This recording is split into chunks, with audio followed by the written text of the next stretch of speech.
आज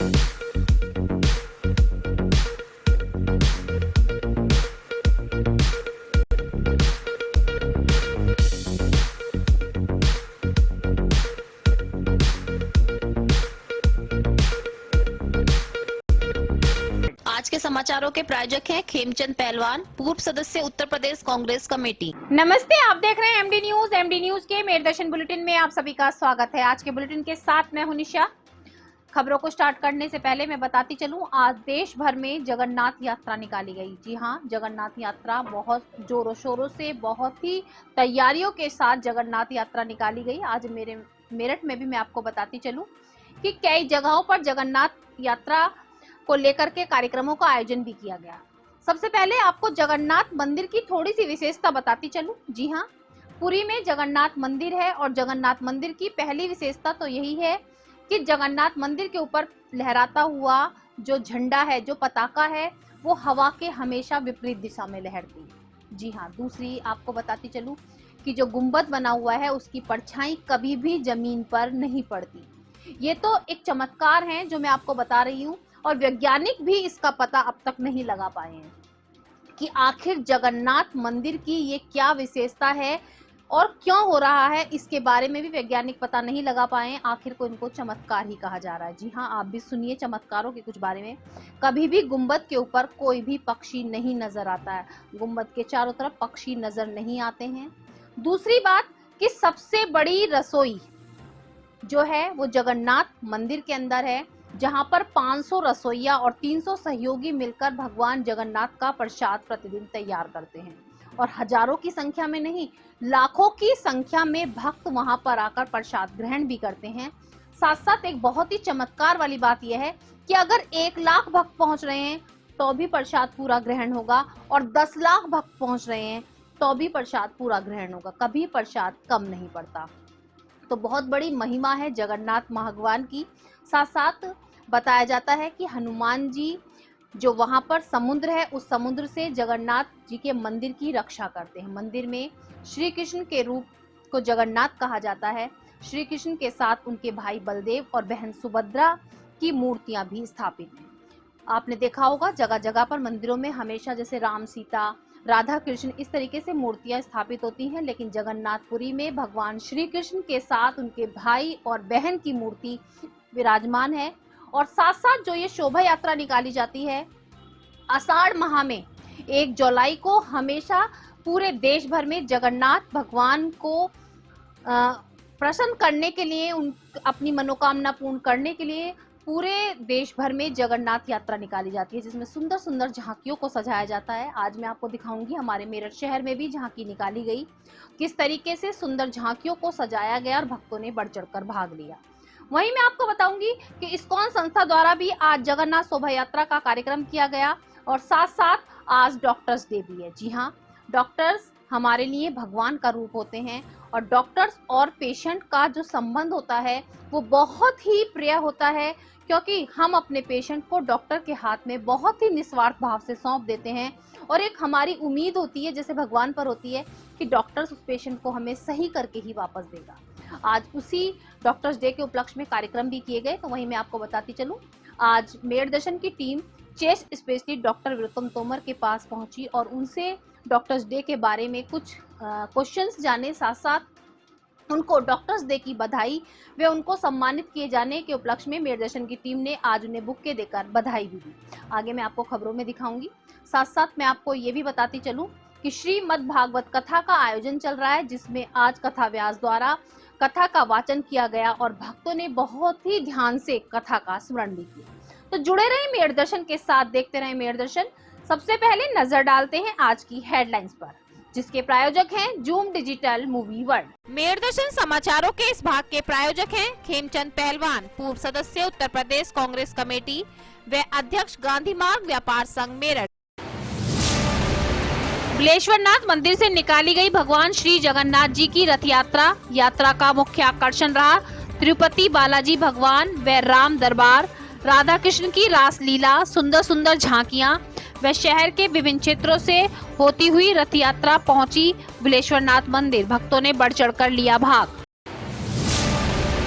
इस्कॉन संस्था दिल्ली रोड द्वारा आज पसवारा हाउस परिवार के सदस्यों के सहयोग से जगन्नाथ शोभा यात्रा का किया गया आयोजन।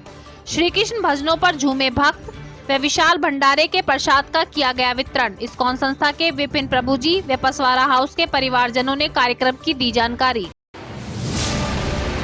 डॉक्टर डे के उपलक्ष्य में मेयर दर्शन की टीम ने chest specialist doctor Virottam Tomar से की मुलाकात, जाना डॉक्टर्स डे का महत्व व बिहार राज्य के चिकित्सा मंत्री मंगल पांडे द्वारा सम्मानित किए जाने की खुशी में डॉक्टर्स डे के उपलक्ष्य में आज मेयर दर्शन की टीम ने डॉक्टर वीरोत्तम तोमर को बुके देकर दी बधाई। इंडियन पेट्रोल पंप के मैनेजर से कुछ दिन पहले हुई 7 लाख की लूट का एसओजी सर्विस लाइन टीम व थाना कंकड़खेड़ा पुलिस ने संयुक्त रूप से किया अनावरण। 3 अभियुक्तों को किया गिरफ्तार। गिरफ्तार अभियुक्तों के पास से लाखों रुपए, मोबाइल, अवैध तमंचा, जिंदा कारतूस, मोटरसाइकिल हुई बरामद। प्रेस वार्ता के माध्यम से दी जानकारी। चौधरी चरण सिंह विश्वविद्यालय की हरि शंकरी वाटिका में किया गया वन महोत्सव वृक्षारोपण उद्घाटन कार्यक्रम, जिसमें कटहल व मौलशेरी प्रजातियों के लगाए गए 50 पौधे।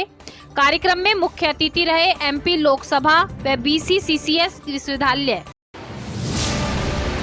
एलजीबीटी समुदाय के लोगों की गरिमा और सम्मान की रक्षा करने के लिए जून माह में मनाए जाने वाले प्राइड के अंतिम दिन जयपुर से प्रकाशित मीडिया त्रैमासिक कम्युनिकेशन टुडे तथा स्वयंसेवी संगठन के संयुक्त तत्वाधान में राष्ट्रीय वेबिनार का किया गया आयोजन। विषय रहा LGBTQIA समुदाय की वर्तमान स्थिति व मीडिया और समाज की भूमिका। वेबिनार में LGBT समूह के विभिन्न प्रतिनिधियों ने की सहभागिता। कहा, इस समुदाय के लोगों को सहानुभूति नहीं वरन आत्मसम्मान और बुनियादी मानवाधिकारों के साथ जीने का चाहिए हक। ओघरनाथ मंदिर में चल रही श्रीमद् भागवत कथा के दूसरे दिन कथावाचक महाराज जी द्वारा सुनाया गया शिव पार्वती भस्मासुर वृत्तांत। भक्तों ने बढ़ चढ़ कर लिया भाग। कथा को सुन भगवान रस का लिया आनंद। अब खबरें विस्तार से।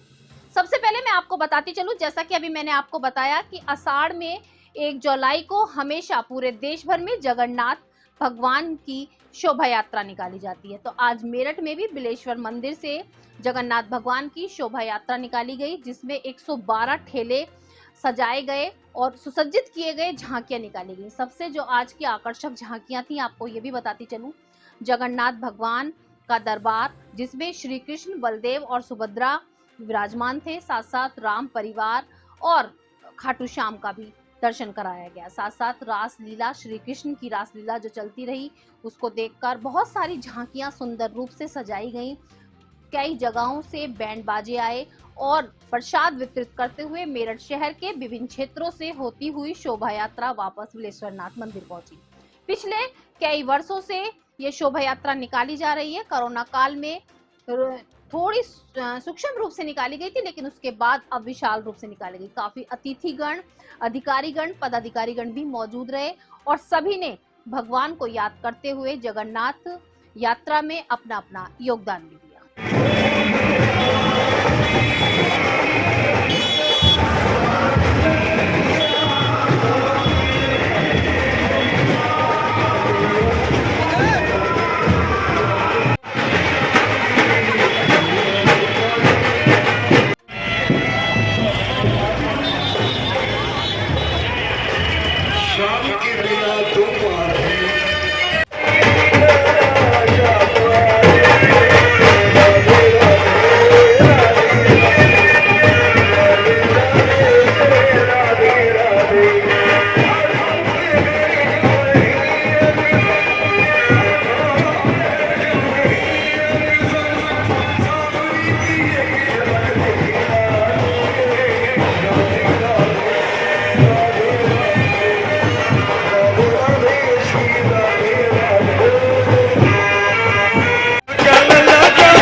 जगन्नाथ यात्रा भगवान जगन्नाथ मंदिर से निकल रही है और भगवान जगन्नाथ मंदिर से सदर बाजार होते हुए दाल मंडी, धौल की मोहल्ला, सदर बाजार, सब बाजारों में होते हुए आबूलैन, सब जगह भगवान की यात्रा निकल के उसके बाद मंदिर पे समाप्त होगी रात को। वही मैं आपको दूसरी ओर बताती चलूं, इस्कॉन संस्था, जी हाँ, दिल्ली रोड इस्कॉन संस्था समय समय पर कार्यक्रमों का आयोजन करते हैं जिसमें भक्त बढ़ चढ़कर भाग लेते हैं और श्री कृष्ण के भजनों पर झूमते भी हैं। तो आज भी मैं आपको बताती चलूं, इस्कॉन संस्था दिल्ली रोड द्वारा पसवारा हाउस में पसवारा परिवार के सदस्यों के सहयोग से आज जगन्नाथ शोभा यात्रा का आयोजन किया गया, जिसमें सबसे बड़ी बात बताती ये भी चलूं कि आज विशाल भंडारे का आयोजन किया गया जिसमें आते जाते राहगीरों को और सभी को भोजन कराया गया। वहीं श्री कृष्ण के भजनों का गुणगान चलता रहा जिस पर भक्त झूमते रहे। और दूसरी बात, शोभा यात्रा के लिए जो झांकी सजाई गई उसमें श्री कृष्ण, बलदेव और सुभद्रा का बहुत ही सुंदर रूप तैयार किया गया, सुसज्जित किया गया। भक्तों ने आशीर्वाद भी लिया। आज कार्यक्रम की जानकारी पसवारा हाउस के परिवारजन व विपिन प्रभु जी द्वारा दी गई।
इस्कॉन संस्था दिल्ली रोड द्वारा समय समय पर कार्यक्रमों का आयोजन किया जाता है। मैं आपको लगातार दिखाती हूँ, जरूरतमंदों की मदद की जाती है। लेकिन आज भी इस्कॉन संस्था द्वारा कार्यक्रम का आयोजन किया गया है। क्या कार्यक्रम है, किस तरीके से इसका आयोजन किया गया है, पूरी जानकारी लेने के लिए आज मैं यहाँ पर आई हुई हूँ और बात करूँगी। प्रभु जी, सबसे पहले तो आप अपना नाम बताते हुए बताइए कि आज क्या कार्यक्रम किया जा रहा है। हरे कृष्णा, मेरा नाम विश्वयोग दास है और शील प्रपात और इस्कॉन के अंतर्गत आज यहाँ पर हमने भगवान जगन्नाथ की शोभा यात्रा का आयोजन किया है, क्योंकि आज ही के दिन जगन्नाथपुरी में भगवान की परंपरागत रथ यात्रा निकलती है।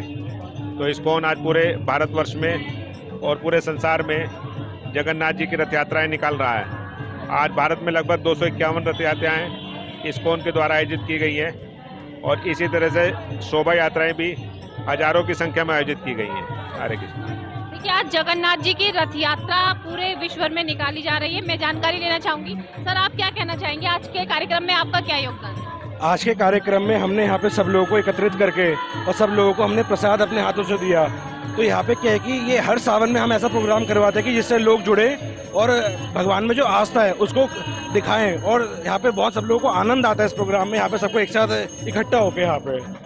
सर जैसे कि युवा पीढ़ी बहुत कम मंदिरों में जाती है, या तो आप क्या कहना चाहेंगे युवा पीढ़ी के लिए कि जैसे इस्कॉन संस्था है युवाओं को भी जोड़कर चल रही है, तो उसके बारे में आप क्या कहेंगे? इसमें यही कहना चाहूँगा कि इस्कॉन एक ऐसी संस्था है कि इसमें चाहे आपका युवा हो, बूढ़ा हो, कैसा भी आदमी हो, इसमें इतना उत्साह और उल्लास के साथ कार्यक्रम मनाया जाता है कि हर वर्ग का आदमी इससे जुड़ सकता है। और प्रभु से यही प्रार्थना है कि इस तरीके का सेवा करने का मौका हमें हमेशा देते रहे। देखिए बहुत अच्छी बात कही कि इस्कॉन संस्था में जो कार्यक्रम किए जाते हैं इसमें एज ग्रुप नहीं होता, बच्चा भी जुड़ सकता है, युवा भी जुड़ सकता है। और आपको मैं दिखाती हूँ लगातार कि किस तरीके से उत्साह के साथ यहाँ पर कार्यक्रमों का आयोजन किया जाता है और किस तरीके से भक्त यहाँ पर अपना पूरा उत्साह दिखाते हैं और श्री कृष्ण की भक्ति में लीन होकर झूमते हैं। तो मैं बहुत बहुत इस्कॉन संस्था का भी धन्यवाद करना चाहूंगी कि इस तरीके के कार्यक्रम वो समय समय पर आयोजित करते हैं। प्रभु जी कुछ और आप कहना चाहेंगे? और हम बहुत बहुत धन्यवाद करते हैं, आज का ये पूरा प्रोग्राम पसवाड़ा पेपर्स की तरफ से आयोजित किया गया है और पूरे पसवाड़ा फैमिली का हम बहुत बहुत धन्यवाद करते हैं कि वो इसी बढ़ चढ़कर भगवान के कार्यों में अपनी हमेशा सेवा देते हैं। हम उनका हृदय से धन्यवाद करते हैं। हरे कृष्ण। इस्कॉन संस्था द्वारा जो कार्यक्रम किया जा रहा है यहाँ पर सभी भक्त जुड़े हुए हैं और जुड़े हुए भक्तों से भी हम जानकारी लेना चाहेंगे कि किस तरीके से वो इस्कॉन के कार्यक्रमों में इस आकर के अपना समय जो देते हैं तो उनको कैसा लगता है। सर मैं आपसे जानकारी लेना चाहूंगी कि आज आपको कार्यक्रम कैसा लग रहा है और आप क्या कहना चाहेंगे? ये तो इस्कॉन के जितने भक्तगण हैं, आयोजक गण हैं, इन लोगों की मेहरबानी है। इतना बढ़िया कार्यक्रम लगता है, बड़ा अच्छा लगता है, बहुत मजा आता है यहाँ पर जो है। तो आप चाहते हैं किस तरीके के कार्यक्रम होने नहीं चाहते हैं कि हम तो इनसे कहते हैं जितना मर्जी करो, हर महीने करो, कोई दिक्कत नहीं है। हर होते रहते हैं, करते रहते हैं। ये लोग बहुत मेहनत करते हैं यहाँ पर और इन लोगों की वजह से हम लोग सहयोग कर देते हैं। देखिए आज जगन्नाथ यात्रा को लेकर के जो कार्यक्रम किया गया बहुत ही मनभावन कार्यक्रम था और बहुत सुंदर तरीके से यहाँ पर आयोजन किया गया। भक्ति में संगीत का आयोजन किया गया, भंडारे प्रसाद का आयोजन किया गया, साथ साथ जगन्नाथ जी की यात्रा को निकाला गया। बहुत अच्छा प्रोग्राम किया जा रहा है। तो मैं आपको दिखाती हूँ, देखते रहिए आप इस्कॉन संस्था द्वारा किया गया कार्यक्रम में। कैमरा पर्सन मनोज के साथ पेरठ दर्शन से निशा। अभी मैंने आपको बताया कि डॉक्टर और पेशेंट का रिश्ता बहुत ही करीबी होता है। जी हाँ, क्योंकि हम डॉक्टर्स को भगवान मानते हैं। हमारी कोई भी परेशानी हो, कोई बीमार हो तो हम डॉक्टर्स के हाथ में बहुत उम्मीदों के साथ अपना पेशेंट सौंप देते हैं। लेकिन कुछ कारणवश जो है पेशेंट और डॉक्टर्स के बीच में दूरियां आती जा रही है और किस कारण से डॉक्टर डे मनाया जा रहा है, आज उन सभी चीजों की जानकारी लेने के लिए मेरदर्शन की टीम पहुंची। Doctor Virottam Tomar chest specialist हैं, डॉक्टर वीरोत्तम तोमर, उनसे पूरी जानकारी ली कि आखिर डॉक्टर डे क्यों मनाया जाता है, साथ साथ डॉक्टर्स और पेशेंट के बीच में दूरियां क्यों आती जा रही हैं, उसके बारे में भी विचार जाने। साथ साथ मैं आपको ये बताती चलूं, डॉक्टर्स डे के उपलक्ष्य में बिहार राज्य के चिकित्सा मंत्री द्वारा डॉक्टर वीरोत्तम तोमर को सम्मानित किया गया। उसकी खुशी में आज मेरदर्शन की टीम द्वारा उनको बुके देकर बधाई भी दी गई। तो डॉक्टर्स हमारे लिए जमीन पर भगवान के रूप में हैं और हम पूरे विश्वास के साथ उनके हाथ में अपना मरीज सौंपते हैं। 1 जुलाई डॉक्टर्स डे के रूप में पूरे देश भर में मनाया जाता है। जी हाँ, और डॉक्टर्स हमारे लिए एक तरीके से भगवान हैं।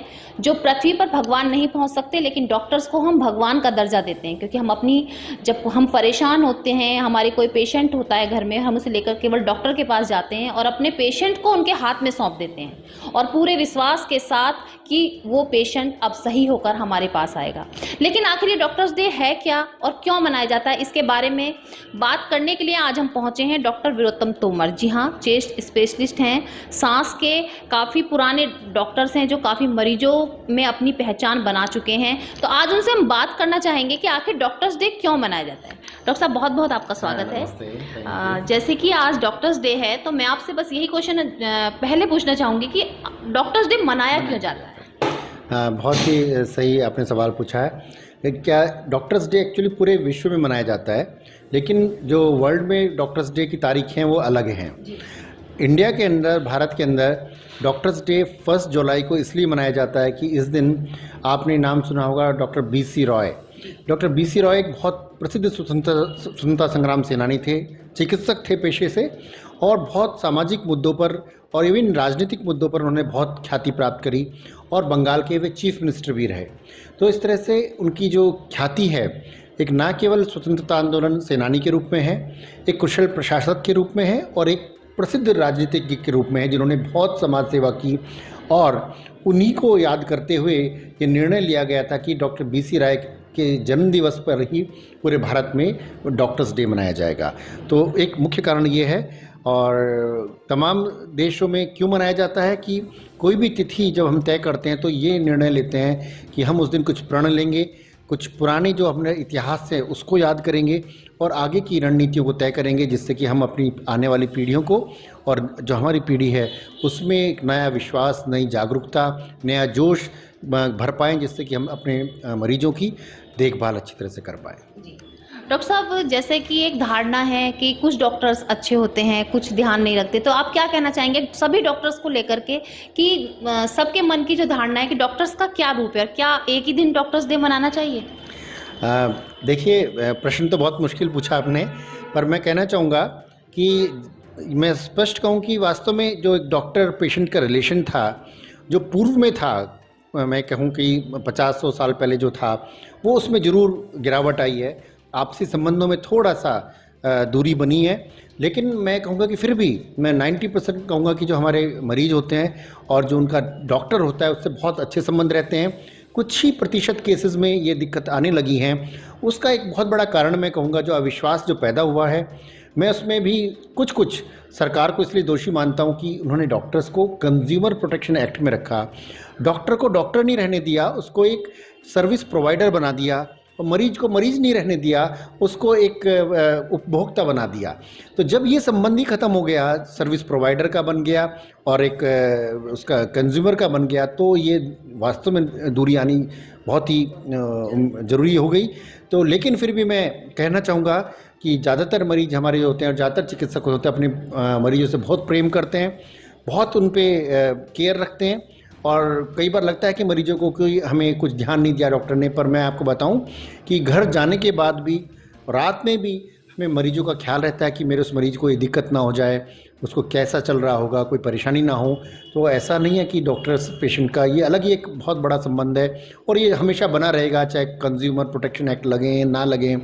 पर मैं चाहूँगा कि ये दूरी ज़रूर कम होनी चाहिए। इसमें मैं नई जो जनरेशन है उसको मैं ख़ास तौर से कहना चाहूँगा कि वो कुछ टाइम अपने मेडिकल फील्ड के अलावा सामाजिक सरोकारों के साथ जोड़ें, उनको मरीजों से कैसे बातें करनी है, मरीज क्या होता है, गरीब अमीर क्या होते हैं, उसमें किसको दवाइयाँ किसको जांचें, इन सब को कितनी लिखनी है, क्या नहीं लिखनी है, इस पे अगर अपनी वो जो पढ़ा है उन्होंने, जो मेडिसिन इन्होंने पढ़ी है 5 साल और 8 साल 10 साल, उसका उपयोग करके कम से कम पैसों में, कम से कम खर्चे में उसका इलाज दे पाएँ, तो बहुत बड़ी सेवा होगी। देखिए, डॉक्टर साहब ने बहुत अच्छी बात कही कि जो युवा पीढ़ी अब नए फील्ड में आ रही है, वो हर मरीज को बहुत ही आसानी से ट्रीट करे कि कौन गरीब है, कौन अमीर है, और कम खर्च में दवाइयाँ देकर उसको सही करने का प्रयास करे। साथ साथ डॉक्टर साहब ने ये भी कहा कि वो घर जरूर जाते हैं, लेकिन अपने मरीजों के प्रति घर पर भी उनका ध्यान रहता है कि कौन सा मरीज किस तरीके से है, कोई परेशानी ना हो जाए। तो यही रिलेशन होता है डॉक्टर और पेशेंट का।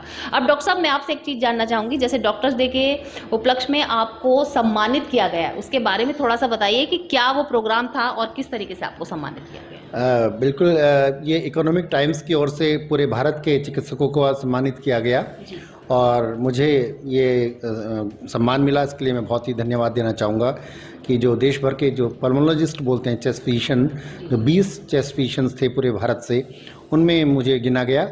और कल बिहार के जो चिकित्सा स्वास्थ्य मंत्री हैं श्री मंगल पांडे जी, उनके द्वारा ये सम्मान दिल्ली में दिया गया। और मैं सभी का, मैं ख़ास तौर से अपने मरीजों का, जिन्होंने मेरे पर विश्वास बना कर रखा है इतने सालों से, मेरे साथियों का, मेरे सीनियर्स का और जूनियर्स का भी मैं धन्यवाद देना चाहूँगा। और तमाम मीडिया कर्मी और जो मेरठ के क्षेत्रवासी हैं, उनको भी मैं धन्यवाद देना चाहूँगा, जिन्होंने यह विश्वास और प्रेम लगातार मेरे से बनाए रखा है। मैं उन्हीं का बहुत बहुत धन्यवाद भी देता हूँ और कृतज्ञ भी हूँ उनके। देखिए, डॉक्टर साहब को सम्मानित किया गया, बहुत बड़ी बात है कि हमारा मेरठ का नाम डॉक्टर साहब ने रोशन किया। जी हाँ, और सभी को डॉक्टर साहब ने बधाई भी दी है, धन्यवाद भी दिया है कि सभी के स्नेह से वो आज यहाँ तक पहुँचे हैं। तो बहुत अच्छी बात है, डॉक्टर्स और मरीज का रिलेशन भी बताया डॉक्टर साहब ने। और आज डॉक्टर्स डे के उपलक्ष्य में मेरदर्शन परिवार भी डॉक्टर साहब को बहुत बहुत बधाइयाँ देता है कि उन्होंने मेरठ का नाम रोशन किया। मैं कैमरा पर्सन मनोज के साथ मेरठ दर्शन से निशा। अभी कुछ दिनों पहले मैंने आपको मेरदर्शन चैनल के माध्यम से दिखाया था कि इंडियन पेट्रोल पंप के मालिक के साथ तमंचे के बल पर 7 लाख की लूट की गई। जी हाँ, लेकिन अब मैं आपको बताती चलूं, जैसा कि मैं आपको बार बार बता रही हूं कि जहां चोर और बदमाश वारदातों को अंजाम दे रहे हैं, तो वहीं हमारा जो पुलिस है वो पूरी तरीके से अलर्ट हो चुकी है, चोर बदमाशों को ढूंढ ढूंढ कर गिरफ्तार कर रही है। आज ही मैं आपको बताती चलूं, जो 7 लाख की लूट हुई थी, SOG team, service line team और कंकड़खेड़ा पुलिस ने संयुक्त कार्रवाई करते हुए लूट का खुलासा किया। 3 अभियुक्तों को गिरफ्तार किया गया। गिरफ्तार अभियुक्तों के पास से तमंचा, कारतूस, 3 मोबाइल, मोटरसाइकिल और लाखों की नकदी बरामद हुई। प्रेस वार्ता के माध्यम से जानकारी दी गई और अभियुक्तों से और भी जानकारी ली जा रही है कि उनसे और कितने लोग जुड़े हुए हैं। कंकड़खेड़ा के अंतर्गत दिनांक 28 जून को दिन में 3:20 पर एक पेट्रोल पंप संचालक के उनके 2 मैनेजर जब 7 लाख रुपए कैश पंजाब नेशनल बैंक में जमा करने के लिए जा रहे थे तो रास्ते में 5-6 अज्ञात लोगों के द्वारा इनके साथ लूट की घटना कारित की गई, जिसमें 7 लाख रुपए कैश इनका लूटा गया। पुलिस के द्वारा मौके पर पहुंचकर जब चीज़ें को देखा गया तो पता चला कि घटना में 5 से अधिक लोग शामिल थे। उसके आधार पर धारा 395 आईपीसी का मुकदमा पंजीकृत कराया गया। इसके अलावा इसमें जब पुलिस के द्वारा सीसीटीवी फुटेज और सर्विलांस की मदद से लोगों का पता किया गया तो इस घटना में 6 लोगों के शामिल होने की बात आई, जिसमें से पुलिस के द्वारा आज 3 लोगों को गिरफ्तार किया गया है और इनके पास से 3,37,000 रुपये बरामद किए गए हैं और 3 अन्य जो भागे हुए अपराधी हैं उनसे बाकी की रकम बरामद किया जाना शेष है और तीनों ही व्यक्तियों को अभी गिरफ्तार करके जेल भेजा जा रहा है और जो बाकी लोग अभी फरार हैं उनको गिरफ्तार करके उनके विरुद्ध भी कठोर से कठोर कार्रवाई अमल में लाई जाएगी। सर, किस वजह से इन्होंने कुछ वजह इसमें ये अपने कुछ लोगों ने बताया कि पूछताछ में बताया कि इन्होंने कुछ उधार रुपए भी लिए हुए थे अपने और लोगों से, साथ ही साथ अपने जो खर्चे चलाने के लिए इन्होंने लूट की घटना को अंजाम दिया। इसका मुख्य मास्टरमाइंड कौन था? इसमें एक व्यक्ति पूर्व में पेट्रोल पंप पे कार्य करता था और जब उसको नौकरी से वहाँ से जा चुका था उसके द्वारा पूरी मुखबिरी की गई और उसमें जो शामिल अन्य लोगों को उस योजना में शामिल किया गया और उसके बाद इस घटना को कारित किया गया। इनका आपराधिक इतिहास रैकी करने वाला कौन था? वो जो कर्मचारी, उसका क्या नाम है और वो क्या वो गिरफ्तार हो पाया अभी तक नहीं? जब ये जो व्यक्ति पेट्रोल पंप पे काम करता था वो छोड़ के गया, उसके बाद इसने अपने साथ लोगों को जोड़ा। तो पूर्व में भी इनके द्वारा घटना को करने का रेकी की गई सभी लोगों के द्वारा और घटना को कैसे किया जाए ये पूरा प्रयास किया गया, लेकिन पिछले जो अटेम्प्ट उन्होंने किए वो सफल नहीं हो पाए क्योंकि उस टाइम में कोई ना कोई इनका आपस में सामंजस्य नहीं बन पा रहा था। जी, उस बंदे का नाम क्या है जो पूर्व कर्मचारी था जिसके पूरी सारी मास्टरमाइंड जो है उसका? हाँ, इसमें जो यशु नाम का जो व्यक्ति है, यशु नाम संदीप शर्मा, इसमें यशु नाम का जो व्यक्ति है इसके द्वारा ये पूरी चीजें बताई गई। ये कर्मचारी रहा है? हाँ, यही मास्टरमाइंड है? हाँ, ये मुखबिरी जो की है शुरुआत से रास्ता बदला वो भी संदेह नहीं, रास्ता जो बदला वो सामान्यतः NH 58 से जाते थे, लेकिन कई बार जल्दीबाजी क्योंकि वो रास्ता शॉर्ट पड़ता है तो इस वजह से वो मैनेजर सामान्यतः उस रास्ते को कभी कभार ले भी लेते थे, लेकिन सामान्यतः उस रास्ते से नहीं जाते थे। वृक्षारोपण बहुत जरूरी है। बार बार मैं आपको जागरूक भी करती हूँ कि जिस तरीके से शहरों में वृक्षों का कटान हो रहा है, वृक्षों की कमी हो रही है, तो उसी तरीके से बीमारियां भी बहुत बढ़ रही हैं, जिसको लेकर के संस्थाएं भी आगे आ रही हैं और सभी प्रयास कर रहे हैं कि दोबारा से पेड़ पौधे लगाए जाएं ताकि हमें जो ऑक्सीजन है वो पूर्ण रूप से मिलती रहे। तो आपको बताती चलूं, चौधरी चरण सिंह विश्वविद्यालय की हरिशंकरी वाटिका में आज वृक्षारोपण कार्यक्रम का उद्घाटन किया गया। 50 पौधे कटहल और मोलशेरी के लगाए गए, मोलशेरी प्रजाति के 50 पौधे लगाए गए और उनको सींचने का भी पूरा संकल्प लिया गया। विश्वविद्यालयस्य विशेषज्ञानां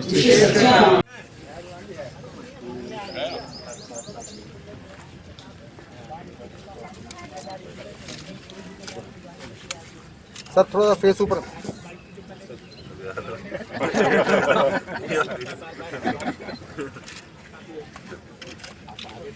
तो बहुत जरूरी है। मैम वहाँ आ जाइए, मैम थोड़ा पास आ जाइए। भैया बैठ के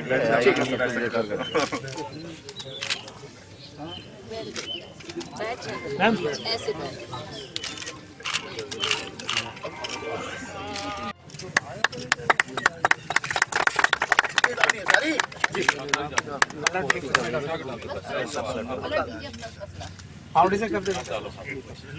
शुरू से स्थापना दिवस पे हवन होता आया है। आज हवन एक बहुत पवित्र चीज़ है। आज यहाँ पर हवन हुआ, सारे शिक्षकों ने, कर्मचारियों ने, स्टूडेंट्स ने आके हवन किया। हवन करने के बाद वन विभाग की तरफ से और CCS यूनिवर्सिटी की तरफ से वृक्षारोपण किया गया और चूंकि कोरोना को दृष्टिगत रखते हुए दूसरी एक्टिविटीज़ को अभी थोड़ा विराम दिया गया। मेरा मानना ये है कि वृक्षारोपण एक बहुत पवित्र काम है। सभी ने कोरोना टाइम में सीखा है कि वृक्षारोपण होना कितना इम्पोर्टेंट है, हम ऑक्सीजन का लेवल कितना कम करते जा रहे हैं। तो दोनों पवित्र काम विश्वविद्यालय ने आज स्थापना दिवस के लिए किए, तो मैं समझती हूँ कुछ भी नहीं रोका गया और ये चीज़ें और जोर शोर से साल भर कंटिन्यू रहेंगी। मुझको लगता है कि वृक्षारोपण से अधिक सुंदर और महत्वपूर्ण और प्रभावशाली कार्यक्रम कोई है नहीं। धरती संकट में है, धरती का पर्यावरण संकट में है और उस नाते संपूर्ण मानव जाति संकट में है, जिसकी चिंता यदि नहीं की हमने समय रहते तो आने वाली पीढ़ियों को न स्वच्छ हवा मिलेगी और न उनको शुद्ध जल मिलेगा। क्योंकि जहाँ पेड़ शुद्ध हवा हमको देते हैं, और हमने अनुभव किया खासतौर से कोरोना के कार्यकाल के, कोरोना के संकट के समय कि किस प्रकार से शुद्ध ऑक्सीजन की व्यवस्थाएं करनी पड़ती थी। तो शुद्ध ऑक्सीजन जहाँ वृक्ष देते हैं वहीं वृक्ष पानी को रोकते भी हैं। क्रम वृक्षारोपण का कार्यक्रम जो रखा गया है, उत्तर प्रदेश के यशस्वी मुख्यमंत्री पूज्य योगी आदित्यनाथ के द्वारा 2017 में सरकार बनने के बाद पहले हम लोगों ने 24 करोड़ वृक्ष लगाए थे। इस बार 35 करोड़ वृक्ष लगाने का लक्ष्य है और वृक्ष लगाने के साथ साथ हम लोग ये प्रयास कर रहे हैं कि प्रत्येक वृक्ष के साथ किसी न किसी व्यक्ति को जोड़ा जाए जो उसकी केयर करे, वो पौधा हमारा सुरक्षित रहे। ये प्रयास अपने विभाग के द्वारा और सभी जन सामान्य के सहयोग से हम लोग कर रहे हैं। LGBT समुदाय के लोगों को सम्मान दिलाने के लिए और एक उनको उनका पूरा हक दिलाने के लिए आज राष्ट्रीय वेबिनार का आयोजन किया गया, जिसमें दूर दूर से LGBT के सदस्य जुड़े। उन्होंने साफ साफ कहा कि उनको दया नहीं चाहिए, उनको अपना हक चाहिए, समाज में वो हक चाहते हैं। सभी ने अपने अपने विचार रखे, साथ साथ पुस्तकों में जो और बातें लिखी हुई हैं वो सभी ने अपने विचार रखते हुए व्यक्त भी की। समीक्षक के रूप में पिछले कई वर्षों से साहित्य की विभिन्न विधाओं में निरंतर सृजनात्मक गतिविधियों से जुड़ी हुई है। डॉक्टर उषा साहनी, सरस्वती वंदना और कम्युनिकेशन टुडे की इस वेबिनार सीरीज की पृष्ठभूमि में जानकारी देने के लिए डॉक्टर उषा साहनी। धन्यवाद सर। मां शारदे के श्री चरणों में 4 पंक्तियां प्रस्तुत कर रही हूँ। या कुंदेन्दु तुषार हार धवला,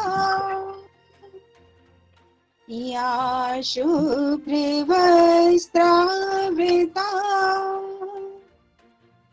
या वीणा वरदंड मंडित करा,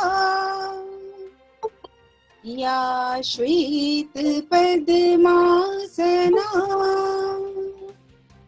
या श्वेत padmasana. A warm welcome to one and all. We all are fortunate that because of the heart and mind of Professor Sanjeev Bhanawat, we could get this opportunity to run this webinar series. Professor Sanjeev Bhanawat, an acclaimed professor of media education, he is the one who took the charge to come up with a media journal but in 2 languages. तो मैं sir का धन्यवाद करना चाहूँगा कि आपने हमें ये मौका दिया कि हम इस गहन विषय पर अपने विचार प्रस्तुत कर सकें, एक दूसरे से बात कर सकें, लोगों को इस विषय के बारे में अधिक से अधिक जानकारी पहुंचा सकें। It is indeed a pleasure, just like the colors of this community, even the flares of Smile Creators denote colors, vibrance, happiness, and most importantly, a thought that ignites from the minds of young creators who aim to design and construct a smile on the needful faces. Smile Creators is a journey that started with 4 young minds, today stands on a pedestal where more than 400 hands are working effortlessly and tirelessly for achieving the aim of creating smiles. Everyone, the Pride Month nears its end, but the intent behind the celebration of this month must go on forever and ever. Hence, today we have gathered here to reflect on the present status of the LGBTQIA+ community, Our organization, Smile Creators Foundation, is extremely grateful to be collaborating with Communication Today, a bilingual media journal that was founded by Honorable Professor Sanjeev Bhanawat, who is indeed a credible force that can talk about the pains and pleasures that he has come across in making it an incredible name in the media field. Likewise, the pains and struggles of QIA plus community can be best understood and reflected upon by those who have had a first-hand experience of the same. But before we dive into that, I'm here to shed some light on the history of the community and the road ahead. समलैंगिक होना, transgender होना, ये ना तो western influence है और ना ही कोई मॉडर्न इशू। धन्यवाद देना चाहूंगी आदरणीय सर जी ने जो इस मुझे अब चर्चा में सहभागी होने के लिए इतना अच्छा मौका दिया, और सभी जो यहाँ पर वक्ता हैं और जैसे कुछ मान्यवर है जो कि अभ्यासक है, रिसर्चर है, उन सभी को मैं पहले ही धन्यवाद देती। और जिस बात को लेकर आज हम सब चर्चा कर रहे हैं कि एक तो मीडिया का रोल क्या है और सामाजिक स्तर पर समलैंगिकों के प्रश्न क्या है और उन पर किस तरह से मीडिया हो या फिर कला क्षेत्र में किस तरीके से पहल हो रही है। तो हालांकि मैं कहूँगी कि इस बारे में, जो कि मैं महाराष्ट्र से बिलोंग करती हूँ, मराठी मेरी लिटरेचर लैंग्वेज है और हिंदी और मराठी को एज मैं कंपेयर करती हूँ तो भारत में जो कि दो मूलभूत भाषाओं की एक बात होती है, तो हिंदी साहित्य के परिप्रेक्ष्य में ही हम इस सारी बातों का अवलोकन करते हैं। और जहाँ तक है कि प्रादेशिक भाषाओं को लेकर भी बात होती है और वहाँ के भिन्न भिन्न क्षेत्रों को लेकर भी बात होती है, फिर वहाँ का मीडिया हो, वो फिर प्रिंट हो, इलेक्ट्रॉनिक हो या फिर सोशल मीडिया के जरिए जिस तरीके से आजकल यूट्यूब, इंस्टा या फिर फेसबुक पेजेस के माध्यम से इन सारे सवालों पर रुझान होता है। तो मैं कहूँगी कि महाराष्ट्र में एक वातावरण पॉजिटिव है, लेकिन उस तौर पर नहीं है जितना होना चाहिए, क्योंकि मूलभूत रूप से हम देख रहे हैं कि समुदाय के सवालों को लेकर आजकल बहुत सारी चर्चाएं होती है। हर हफ्ते देश भर के कुछ गिने चुने मैगजीन जो कि नेशनल मैगजीन है, जिनका इंटरनेशनल सेलिंग भी है, उनके पोर्टल से लेकर हो फिर या उनके प्रिंट वर्जन तक हो, ये सारी बातें लिखी जाती है वो, लेकिन बातें लिखते वक्त मैं अपने स्तर पर काम करते हुए मैं इस बात की खबरदारी रखती हूँ कि मुझे मेरे समुदाय के सवालों को लेकर सिंपैथाइजेशन क्रिएट नहीं करना है। Thank you so much. सबसे पहले सभी लोगों को मुझे इनवाइट करने के लिए, और पूरा मंथ हो गया है मीटिंग अटेंड करते हुए, प्राइड में जाते हुए, बट लास्ट में भी मुझे मेरे लोगों से बात करने का मौका मिल रहा है आपके माध्यम से। मुझे बहुत खुशी हुई और बहुत अच्छा लग रहा है। और सबको नमस्कार, मेरा नाम रामकली है और मैं दिल्ली NCR के अंदर मेरा ऑर्गेनाइजेशन है बसेरा सामाजिक संस्थान, और मैं यहाँ पे ट्रांसजेंडर बहनों और किन्नर समुदाय बहनों के लिए, अपनी बहनों के लिए 2011 से काम कर रही हूँ और मैं एक ट्रांस एक्टिविस्ट हूँ। तो काम तो कर रही हूँ, बट सर जिस तरीके से, जैसे अभी हम देखें कि 2022 है और 21वीं सदी है, तो आज भी हमें बहुत सारी चीज़ों के लिए लड़ना पड़ता है।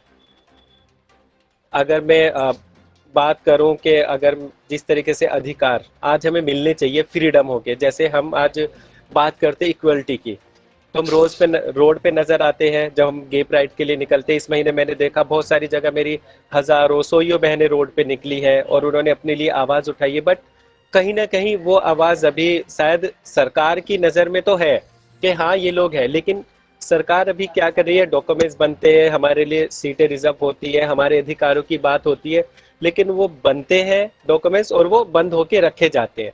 शायद मेरे हिसाब से जिस तरीके से काम होना चाहिए अभी उस तरीके से नहीं हो रहा है। और मैं नोएडा में पिछले 2011 से काम कर रही हूँ, तो अभी जो मुझे चाहिए था शायद मैं वहाँ तक नहीं पहुँची हूँ। जैसे अभी मैंने काम किया अपनी बहनों के लिए स्किल डेवलपमेंट को लेके, और हेल्थ तो हाई है क्योंकि हम लोग हैं, तो हेल्थ तो हाई है हमारे लिए, HIV STI इसके लिए तो मैं काम करती हूँ, साथ ही साथ मैं काम करती हूँ हेल्थ जॉब के लिए। तो अभी आप देखेंगे कि नोएडा के अंदर एक मेट्रो स्टेशन है जिसका नाम प्राइड है, तो वहाँ पे मेरी 5 बहन भाई काम कर रहे हैं। बहन भाई इसलिए कि वहाँ पे बातें तो बहुत बड़ी बड़ी हुई थी कि हम पूरे मेट्रो स्टेशन पे आप देखिएगा कहीं पे भी 50-60 लोग जॉब करते हैं, लेकिन वहाँ पे केवल अभी 5 लोग जॉब कर रहे हैं, जिसमें से 3 ट्रांस वुमेन है और 2 ट्रांस मैन है। नोएडा अथॉरिटी के अंदर 2 ट्रांस वुमेन काम कर रही हैं। Delhi high court, Delhi state legal authority, उसके अंदर 2 लोग जॉब कर रहे हैं।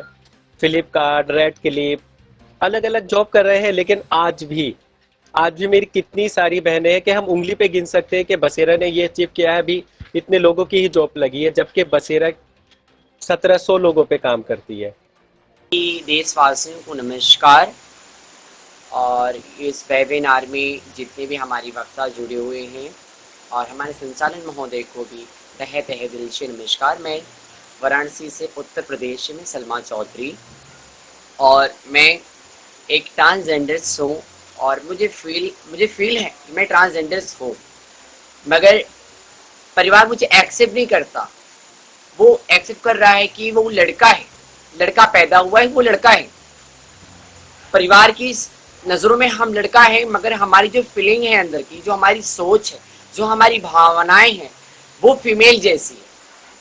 मगर हमारे परिवार वाले और हमारे जो समाज के लोगों को हमारी भावनाओं को, हमारी फीलिंग को नहीं समझ पाते। वो हम समझ रहे। दर्द हमें हो रहा है, दर्द को हम सह रहे हैं, दर्द को साझा हम कर रहे हैं, कोई और नहीं कर रहा है। ऐसे ही होती हमारी जिंदगी।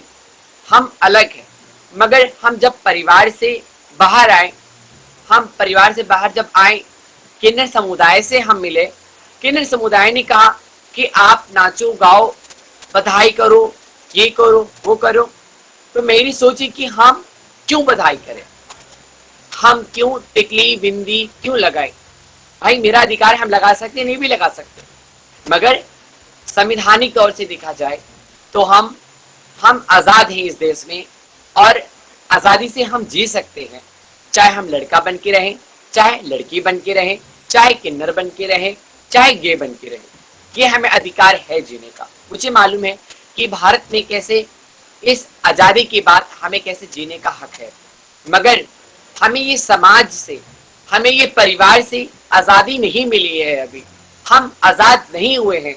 समाज आज भी मुझे ताना देता है, परिवार आज भी मुझे ताना देता है, परिवार आज भी हमें घर से बाहर निकाल रहा है। एक किसी के पास छत भी नहीं है, घर नहीं है, उसके पास खाने के लिए पैसे नहीं है, कोई राह नहीं है, कोई रास्ता नहीं है। हम जाए तो कहाँ जाए जब परिवार हमें निकाल देता है। हमारे लिए कोई ऐसा आश्रम भी नहीं बना है, हमारे लिए कोई ऐसा चाइल्ड लाइन नहीं बना है कि हमें घर से भगा दिया जाए तो हमें कोई ले जाके चाइल्ड लाइन में डाल दे। हम इतना परेशान होते हैं, हम भूखे सोते हैं, हम रोड के किनारे सो जाते हैं। ये हमारी जिंदगी है, मगर हम अपनी जिंदगी को कैसे साझा कर रहे, समाज नहीं समझ पा रहा है। समाज हमारी नेगेटिव चीज को देख रहा है कि तुम टिकली लगा रहे हो, बिंदी लगा रहे हो, तुम फीमेल जैसी हरकतें कर रहे हो, चटक रहे हो, मटक रहे हो, छक्का है, ये जुड़ा है कहना। ये जो समाज इस तरीके से हमें इस मुक्त धारा में न ला के हमें समाज प्रताड़ित कर रहा है, परेशान कर रहा है। तो हमें इससे आगे और क्या करना चाहिए। जिनको किन्नर कहा गया है, यक्षक कहा गया है, नाड़ कहा गया है, जो कि जिन देवताओं के रेफरेंस दिए जाते हैं। अगर हम हिंदू माइथोलॉजी के रेफरेंसेस लेते हैं तो अर्जुन का बृहन्नड़ा एक बाइनरी स्टेज में आता है। महाराष्ट्र में नाथ संप्रदाय है, उसमें एक नवरात्र करके है, शिखंडिनी करके है। महाभारत के पूर्वज जो थे उनमें एक इलेश्वरी करके देवी की पूजा की जाती थी। तो वो 15 दिन पुरुष के रूप में और 15 दिन स्त्री के रूप में रहती थी, और फिर उस तरीके से उसको प्रेजेंट, लेकिन उनको किस तरीके से प्रेजेंट किया जाता है, तो वो प्रेजेंट जो किया जाता है वो एक निचले ढांचे में, जहाँ की अब्यूजमेंट कायम रखा जा सके। तो मुझे लगता है कि देवताओं के रूप में रिप्रेजेंट करने की कॉन्स्टिट्यूशन आने के बाद कोई जरूरत नहीं है। हमारी लड़ाई है ह्यूमन बीइंग। देवता बनाकर क्या करेंगे? तो एक चौखट पर हमेशा, अभी भी आप किसी पुराने मंदिर में या टेम्पल में जाते हो तो आपको दाएं और बाएं में चौखट में जहां पर पैर लगते हैं लोग, तो दाएं और बाईं तरफ जो प्रतिमाएं बनी होती है ना, छोटी छोटी, एक बड़ी तोंद निकला हुआ, उसका एक हाथ नीचे है, एक पैर नीचे है और पैर पसार कर बैठा है, तो उसे यक्ष और किन्नर ही कहा जाता है। तो उनकी जगह उस स्ट्रक्चर में अगर पैर रखने की जगह पर है रिचुअल्स में, तो वहां पर जगह देने की मुझे लगता कोई जरूरत नहीं है। हम कॉन्स्टिट्यूशनल वे की तरफ जाते हैं तो हमारी लड़ाई इक्विटी टू इक्वलिटी, इस तरीके से हमें अगर जाना है तो उस ढांचे को समझना जरूरी है। जैसे अभी जिज्ञासा जी ने बात रखी कि एज अ रिसर्चर किस तरीके से बाइनरी क्या है, LGBTIQ का हार्मोनल एक्सटेंस क्या है और उसका फिजिकल साइंस क्या है, वो ये सारी बातें मुझे लगता है कि आने वाली पीढ़ी के लिए सामने रखना जरूरी है। राजस्थान की हमारी उत्तर प्रदेश की हमारी एक ट्रांस सहेली ने भी बात करते हुए रखा कि ये सिलेबस में इंक्लूड करना चाहिए। मुझे लगता है कि 8वीं में हमारी एक उम्र होती है 14-15 साल की, हमारी जेंडर आइडेंटिटी क्लियरिफाई होने लग जाती है। हाँ, यानी पप्पू को पप्पी पसंद आती है और पप्पी को पप्पू पसंद आने लग जाता है। वैसे वो जो आइडेंटिटी का जो दौर है, उसी आइडेंटिटी के दौर में मुझे लगता है कि साइंस की बुक में एक शरीर शास्त्र भी होना चाहिए और उससे सिलेबस में ये ऐड करना चाहिए कि जेंडर आइडेंटिटी में हार्मोन्स किस तरीके से एक्टिवेट होते हैं और हार्मोन्स का एक्टिवेट होना और फिर LGBTIQ तरफ आना। हम LGBTIQ की मूवमेंट को चलाते वक्त हेटेरोसेक्सुअल कम्युनिटी को हेट नहीं करना चाहते और ना ही करते हैं। हालांकि हम उनको हमारे साथ में, मैं हमेशा बात करते वक्त रखती हूँ बात कि बाबा आप लोग है ना एक ऊपर की दीवार पर खड़े हो जो कि आपको सोशल स्ट्रक्चर और कॉन्स्टिट्यूशनल स्ट्रक्चर ने दी है। अब आप एक काम कीजिए, आप रस्सी छोड़िए, हम एक एक गठान लगाते हुए हमारी लड़ाई लड़ते लड़ते ऊपर चढ़ते आएंगे और जब जरूरत पड़ेगी हम आपको आवाज दे देंगे, रस्सी खींच लेना, हाथ में हाथ लेकर लड़ाई करेंगे और अपने आजादी की तरफ जाएंगे। तो मुझे लगता है ये करना बहुत जरूरी है। बहुत विस्तार से आपने इस बात को समझाया। मुझे लगता है कि वो जो जिज्ञासा उनकी थी वो सॉर्ट आउट हो गई होगी। हमारे साथ मनीषा सिंह जुड़ी हुई हैं। इन्होंने ये बात बोली है, ये वैसे सलमा जी और रामकली जी दोनों ही इस बात को बता चुके हैं कि जो डिफरेंसेस होते हैं, जो जिस तरह से फील किया जाता है कि हाँ ट्रांसजेंडर है तो उनको उस तरह से ट्रीट करना है कि वो बाकी कम्युनिटी के साथ में नहीं है, तो this is there everywhere Manisha ji, government हो या हम लोग, and basically it has to start from the society. Who is responsible for that? We are responsible. जिस दिन हम ये एक्सेप्ट करना शुरू कर देंगे कि हम सब एक ही हैं, ये प्रॉब्लम सॉर्ट आउट हो जाएंगे। So probably we need not to discuss this particular question more. Rudra, अगर आप इसके बारे में फिर भी कुछ बोलना चाहते हो तो आप बोल सकते हो, बट मुझे लग नहीं रहा यहाँ पर उसकी नीड है। Do you want to, Rudra? You wish to share? She's asking about what are the differences, like how the government treats the transgenders. Is there any difference and how it can be sorted out? Do you want to speak something about that? Again, volume problem, beta. Can't listen to you. मैं चाहती हूँ इस तरीके की sexual minority अगर जितनी भी possible हो सके वो हो, क्योंकि जितने भी लोग जुड़ रहे हैं हमारे साथ वो बहुत ज्यादा नहीं, लेकिन थोड़ा भी अगर अपने साथ लेकर जा रहे हैं तो वो बहुत बड़ी बात है। उनसे एक चेन बनेगी, चेन बनना इम्पोर्टेंट है। 1-2 को बताएंगे, 2-3 को, 3-4 को, और मुझे लगता है कि इंक्लूसिव सोसाइटी के लिए ये इम्पोर्टेंट है, चेन क्रिएट करना बहुत इम्पोर्टेंट है सेक्सुअल माइनॉरिटी के रिगार्डिंग। तो ये चीजें जितना माहौल बनाएंगी उतना ज्यादा लोगों तक ये चीजें पहुंचेंगी। तो बस इस तरीके की Yes, sir, youth had started, definitely it is going to happen. See, all the youngsters, they are doing it, and that's true. We all can wind it up with Happy Pride Month. चाहे कितना ही chaos हो जाए इस video पर, let us all say together, Happy. Please say it. Unmute yourself. Happy Pride Month, all of you. Happy Pride Month. Happy Pride Month. Happy Pride Month to all. Yeah. Okay, take care. We'll meet soon. Yes. Yeah. Thank you very much. Bye. Take care. सबरंगी सतरंगी सलाम. Happy Rainbow. Okay. Bye bye. ओगरनाथ मंदिर में चल रही श्रीमद् भागवत कथा के दूसरे दिन आज कथा व्यास द्वारा शिव पार्वती व भस्मासुर वृतांत को सुनाया गया। मैं आपको बताती चलूं, कथा व्यास जी द्वारा बताया गया कि भस्मासुर के अहंकार ने ही उसको नष्ट कर दिया। शिव द्वारा उसको वरदान दिया गया था कि वो कभी भी नष्ट नहीं होगा, कभी भी उसकी मृत्यु नहीं होगी, लेकिन उसके अहंकार ने उसको अपने आप में ही भस्म कर दिया। जी हाँ, तो कथा को सुनने के लिए आज भक्तों की काफी भीड़ पहुंची और बहुत ही आनंद लेते हुए कथा को सुना और गुना भी। मैंने कहा, अरे प्रभु, मैं तो दशम स्कंध प्रारंभ होते ही समाधि में चली गई थी।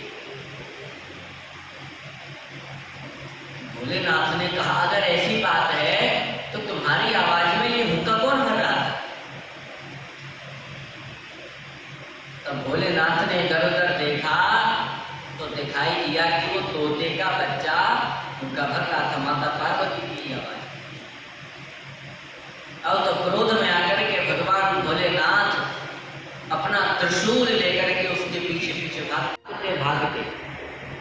बद्री नारायण में वेद व्यास जी की पत्नी के मुख में घुस गए। उनको जब छमाई आई तो उनके मुख में वो घुस गए। मतलब कि आश्रम के बाहर ही अपना त्रिशूल गाड़ करके बैठे। इतने में देखा कि सामने से वेद व्यास पड़ती है, तो उन्हें प्रणाम किया और बोले, अरे प्रभु, आज हमारी कुटिया पर आगमन कैसे हुआ आपका? करने वाला चोर घुस गया। व्यास जी बोले, क्या चुरा लिया? भांग चुरा ली या धतूरा चुरा लिया? अपनी पत्नी को, पार्वती को अमर कथा सुना रहे थे, तो वो कथा उस तोते ने सुनी। इसीलिए हम उसे माधुरी से सुनी है उसने। तब भगवान से व्यास जी ने, माता को कष्ट हो रहा है, बाहर आओ। सुखदेव जी ने कहा, नहीं नहीं पिताजी, मैं गर्भ से बाहर नहीं निकलूंगा। क्यों? क्योंकि गर्भ से बाहर निकलते ही प्राणियों को माया पकड़ ली। वेद व्यास जी और समझाते हैं। तब सुखदेव जी महाराज ने बस एक ही बात कह दी, तुम गर्भ से बाहर निकल जाओ, मेरी माया तुम्हें नहीं पकड़ी। तब कहीं जाकर सुखदेव जी महाराज गर्भ से निकलते ही सुखदेव जी महाराज अपने माता पिता के चरणों में अपने माथे को रख करके प्रणाम करते हैं। और